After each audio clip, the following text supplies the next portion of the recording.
filled out the application, and this is important. This is very important. I filled out the application, and I followed up on it. Crazy, right? Followed up on it, insisted that I'd be a good addition to their team. Followed up again, and eventually got to sit down and meet the manager, the person who does the hiring. So met her, let her know that I was ready to work. She had nothing at the time. This was a few months ago. And got this email.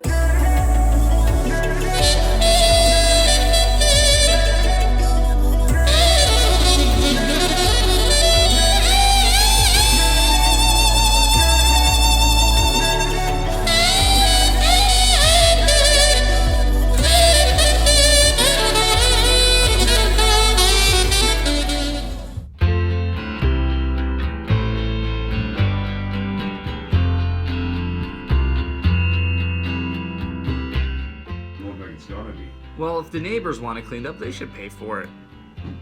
If you tell me I need a makeover, then you buy me new clothes. I can't stand the sight of you. Yeah. Your hair. Fix your face. This is beyond. This is ridiculous. It's not While this is fair. extreme, this happens in neighborhoods that aren't this extreme, with the Christmas lights being up too long or whatever, or a junk car. My mom had a Monte Carlo in the late 90s, I think. And she probably still has it in her yard, and it hasn't been on the road in at least a decade. Is it in the yard or just in the driveway? In the driveway, like in the back, but you know, the neighbor to the left and the neighbor to the right see it every single day. You get it. But it's her yard.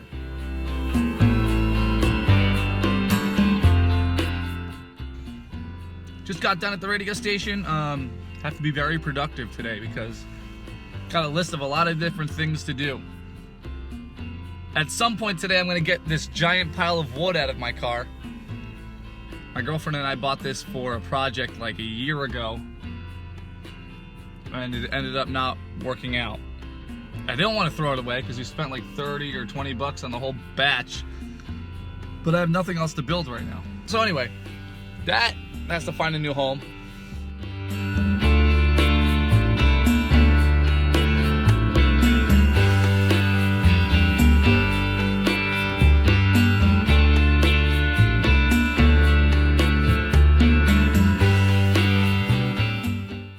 So I just woke up from a nap with an idea.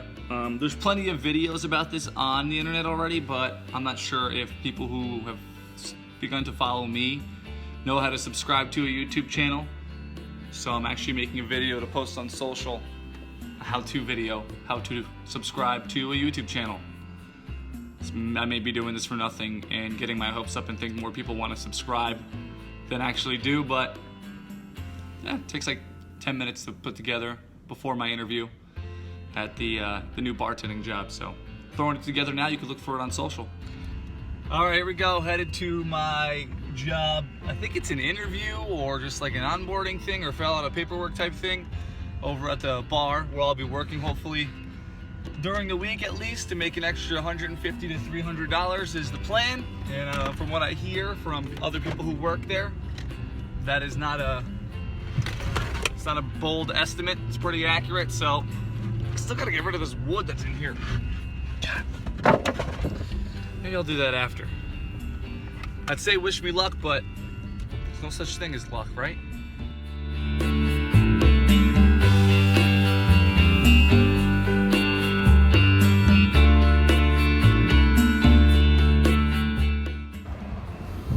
Here we go.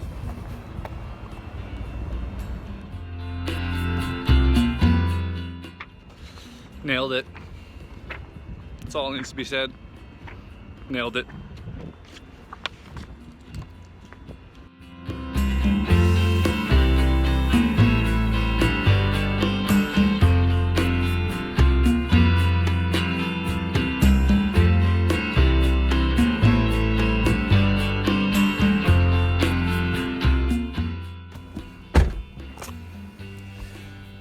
Damn wood. All right, on to a meeting. This guy, Ryan, he reached out to me on Facebook when I started Zero Debt 30 and said he was intrigued and wants to talk about it. So let's go see what Ryan has to say.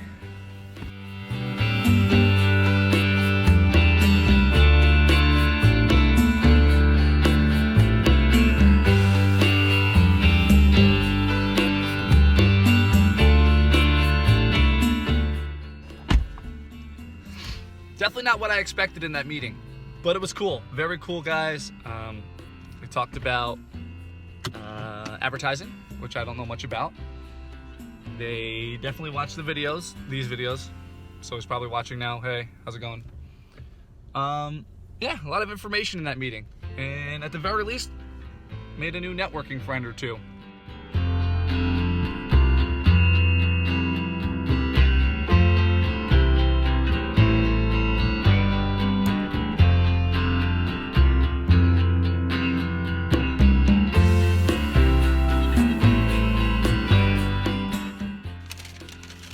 So I had a few minutes to go shopping for dinner tonight at Wegmans. Weggies. Can I call it Weggies? Is that not manly? Whatever. Had my dinner budget of $10 a person between my girlfriend and I. How'd we do? Backwards, but you can see. 18 bucks. Gonna make something good too.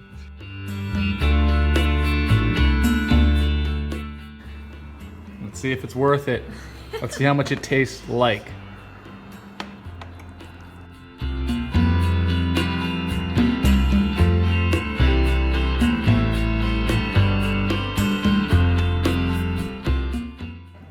What do you think, $24 a plate? Holy crap. That's really good. $8 a plate. That's how much it costs.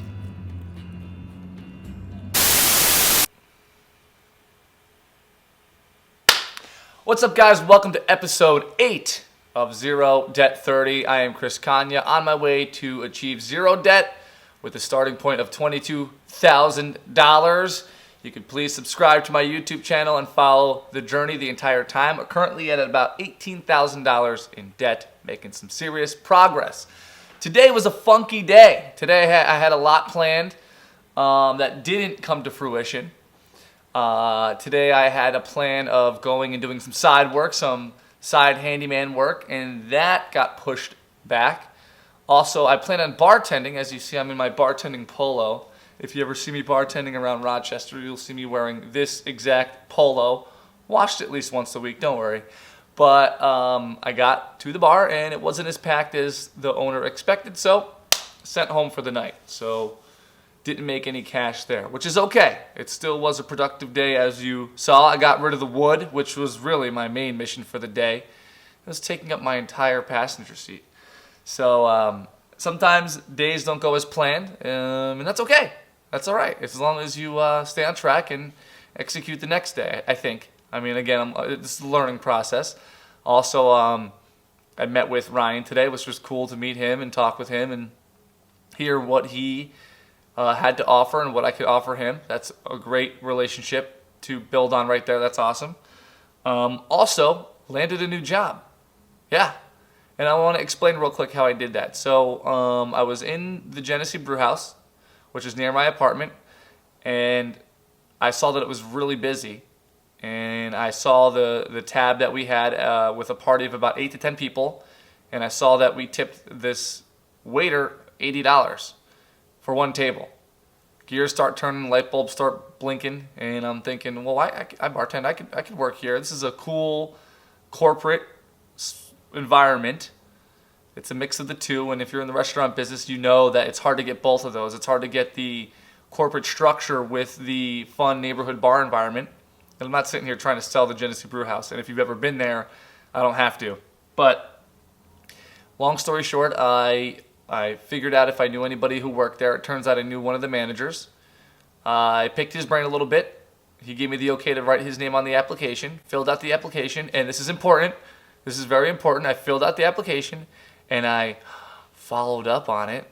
Crazy, right? Followed up on it, insisted that I'd be a good addition to their team. Followed up again, and eventually got to sit down and meet the manager, the person who does the hiring.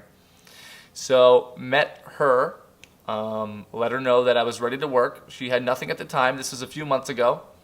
And got this email last week saying that a position was open. So, and I really think that because of my persistence, my following up, my excitement in getting the job, I think all those things meshing together is why I was at the top of the list to be hired for the position I wanted as a bartender. And this is nothing crazy. I'm not getting this isn't a career change, but I think that if you really want a job, part-time, full-time, or even a career change, you have to show it. You have to kind of try and stand out. You have to be persistent. So this little twice a week bartending job I treated as if it was a corporate job, a career change. So it's proof. It's proof that stuff like that works.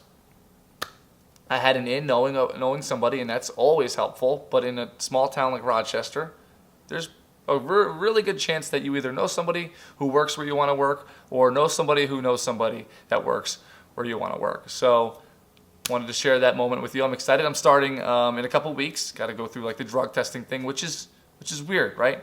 Because I don't do drugs, but I have a drug test on Monday, and I'm nervous. Why?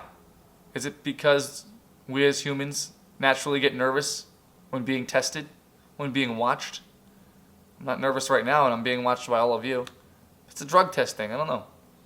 So anyway, pass the drug test. I'll get in, and I'll be a bartender Thursday nights to start. So that's exciting news, and it all started with the application, the follow-up. If I have to give any advice in this little mini successful process, the follow-up. Show them that you want it. Otherwise, you're just a name on a list.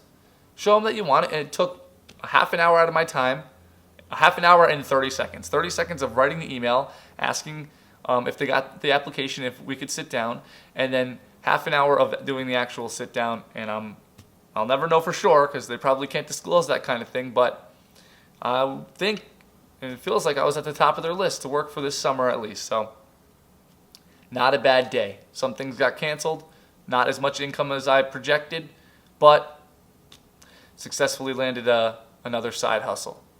So that would be the lesson of today. If don't get all freaked out if something doesn't go as planned with your schedule, because there's always tomorrow, and there's always different things you can do.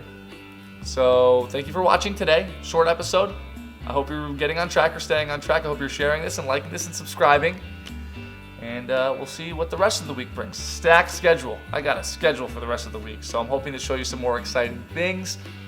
But whatever the case may be, I appreciate you following along with 0 Debt 30, and I will see you tomorrow.